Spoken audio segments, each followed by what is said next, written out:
The prevalence of sexual abuse against women and children continues to be high, despite Zimbabwe's relatively strong legal framework on sexual and related abuse. According to the Zimstats Digest of Statistics, there are 4,450 cases of rape in 2010, 5,446 in 2011, 5,412 in 2012, and 5,717 in 2013. The first half of 2014 alone had 3,604 cases of rape. In all the cases, women and children were mostly the main survivors, and men mostly the main perpetrators.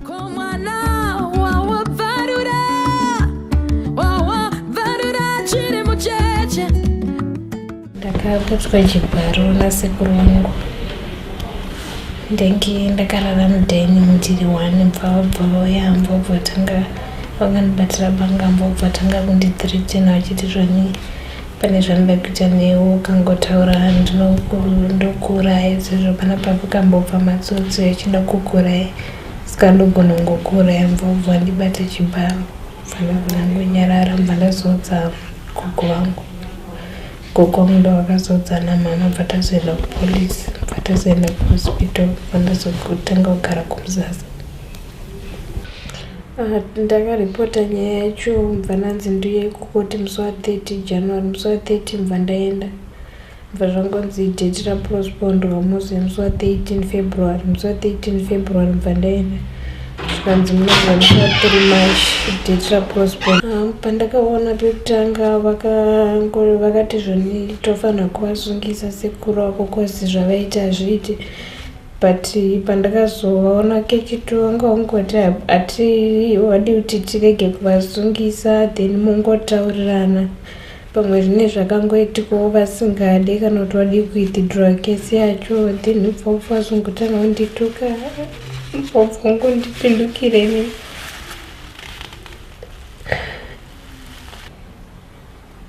Ndodongati kana munhu ukaona wabatwa chibharo unofanira kukasika kutaura kuti ukasike wawana rubatsiro.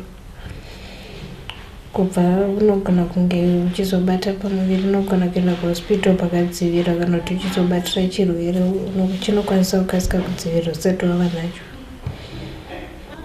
Ndingoti kana paine vanhu vane mwoyo yakadaro nevaro vangodzora mwoyo yavo kwazvo vanenge vachikanganisa upenyu vanenge vachikanganisa kurarama kwemunhu neupenyu hwake sandizvo zvaanenge akatarisira mukurarama.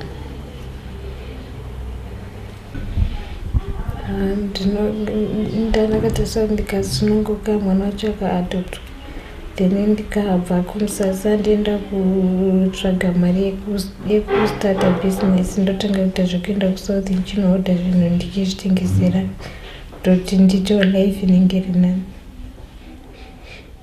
Ininiwo ndakasangana nedambudziko rekuti musi wa1 January vanhu vachipemberera New Year ndakafonerwa naamai vakazvara mai vangu kuti kuma12 chinzi uya mwana kunoka hasi kunzwa musha mwana usitsi wangu.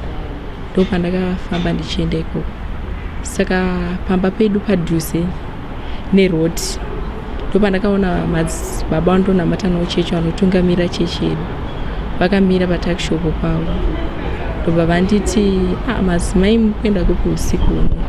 Ndikati ndafonerwa kuti kune mwana ari kurwara zvikanzi uyai muperekedzwe namadzimai angu. Ndikati aiwa kwete rodhi sinzi yakazara vanhu ndinokwanisa kuita sei kufamba zvikanzi kopa kudzoka vanhu vanenge vapera. Ndikati alright rege ndivatore tiendi. Ndopavakafamba inini kumashure ivo pamberi. Patasvika imba yavo 2 rooms tasvika ndobva ndagara zvangu pacheya ivo bva wapinda mubedroom wavo ndobva wabuda ndobva vaita saniko rokufamba rokuya kugara pacheya ndobva vandidzipa huro ndobva wabuditsa ruoko kunge regudo here rakazara mamvere ndobva vanditi zvandoda kukuita izvi ukazvitaura kana kune munhu kana kumapurisa ndokwanisa kukuraya kana kuti hauzombofa ukarara nechinhu chinonzi murume muupenyu hwako. Patime yacho nayo ndopa wakada kundibvisa sketi, patatanga kukikiridzana. Pedzisira vandikurira simba, vandibata chibharo. Zvadaro indakabuda mumba memene. Ndibva ndatanga kuchema, ndasangana nesawiro yemurume wangu nemukadzi wake. Ndibva vandibvunza kuti ko chii chaitika, ndavatsanangurira. Ndo sawiro yemurume wangu paakaenda pamba bye ndibva atanga kurwisana naye. Ini ndibva ndaenda kumba, ndanosvika ndatsanangurira murume wangu kuti ndizvo zvakaitika. Zvadaro murume wangu ndobva anditora, ndibva aenda unondisiya pana vabereki vangu kuti ndozvaitikwa pamwana wenyu. Saka inini zvakaramba zvichindirwadzawo mazuva futi achiwanda. Zvakazondipa kuti musi wa23 February ndiende kupolisi kunoripota kuti ndozvaitika. Ndaenda kunoripota kuti ndozvaitika. Zvikanzipa kudiwa witness wacho, ndaenda nawo mawitness vasvika papoporo. Ini zvinhu zviri kundirwadza kuti nditofunga kana kuzviuraya. Kuda kwokuti zvinhu zvatokanganisa marriage yangu. Kunozvo kuti ndizive kuti murume wangu achiri kundidere kana kuti kwete. Handichaziva. Ino vabereki vangu zvinhu zvokutonyanya kuvarwadza zvizhinji. Zvekuti handizive kuti ivo kufanike samai vangu munhu ari kutogara achingochema kuti saka uchararama sei, chaita sei. Kuda kwokuti ndakatombofunga pfungwa yekutotenga mushonga kuti ndimwe ndikatozobatwa zvangu. Ini nepfungwa dzangu kana kuramba ndichiona munhu akadaro panyika, ndofunga kuti kana kuti vaurayiwe zvavo noda kwokuti vanokanganisa upenyu hwemumwe munhu sekukanganiswa kwandakaitwa inini muupenyu hwangu.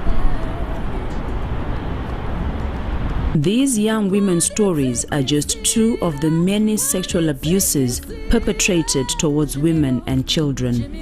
Most of the abuses are committed by people known to the victim or the victim's family, regardless of whether the victim is a child or an adult, and most of these crimes are not reported.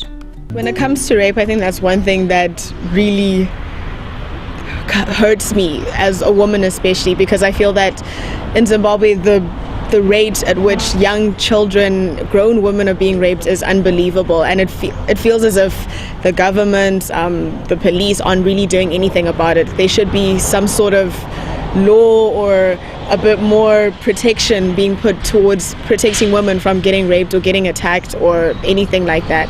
And I just feel that, you know, there's only so much we can do as women, as in us staying safely in our houses, making sure we're back home from work on time, back from school in time, but there's certain things that are really unavoidable, and it ends up, we feel so vulnerable in this kind of situation. In the society, it seems to emerge out of the culture and out of some traditional practices, as well as out of very patriarchal attitudes that women and men have about their roles, as female and male. And so what I keep hearing, that is of paramount concern are issues around child marriages, early marriages of children, 12 years, even younger than that in some cases, entering into these marriages and being forced to, many of them, and before their bodies are even developed, they are engaging in sexual activity. And the fact too that many of the rapes, much of the violence happens within our homes, and it is perpetrated by people who know us, people that we trust. And that's what we have to educate young girls and teenage girls and older women too, who leave their children with people that they seemingly trust, and then those people violate that confidence that that we have in them. A healthy nation is when you look after your most vulnerable persons and your most marginalized persons. It's your elderly, it's your women, and it's your children. when abuse happens on these levels, then the society needs to wake up and ask, where did we go wrong? Because it's extremely important to look at the fabric of our society, whether we live in a macho way of living, because then it's power that plays itself out. Extremely important then, it's about the victims in particular. How do we perceive that victims? Do we have programs on healing? Do we look at counseling? Do we look at where do we take this on a government level as well? But it's not just about the counseling of the victims. It's also to look at how can somebody violate somebody's body so severely.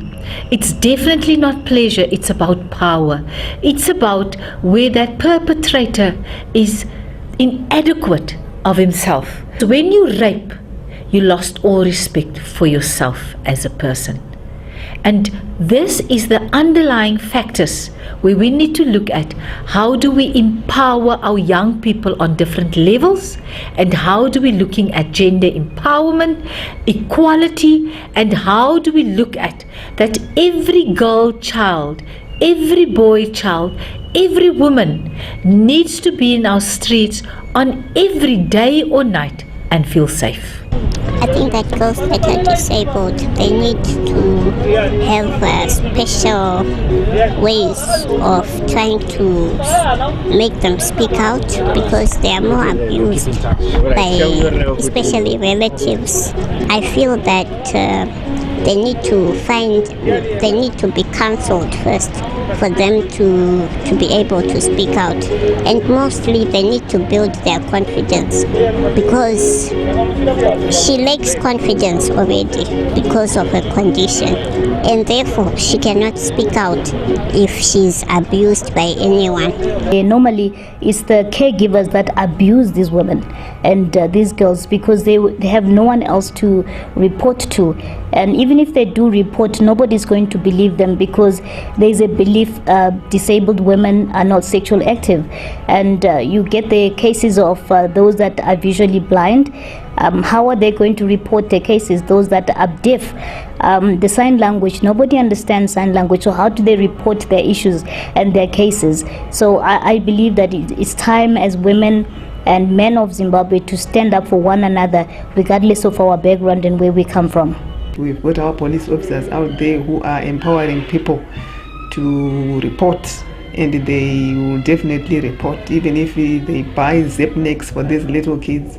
But children will always report, because we are empowering the children.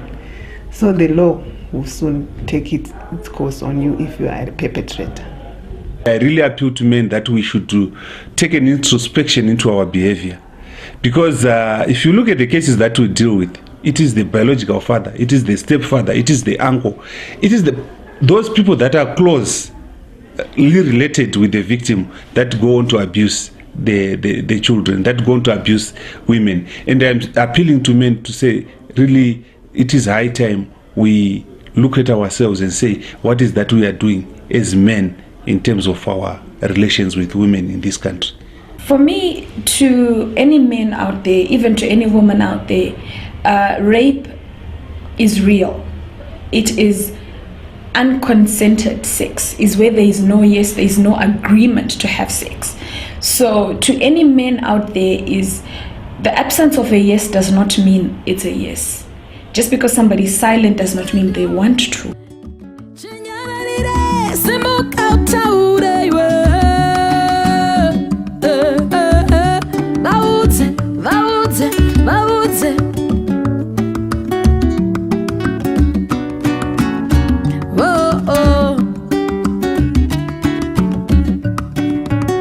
Yeah, yeah. No means no.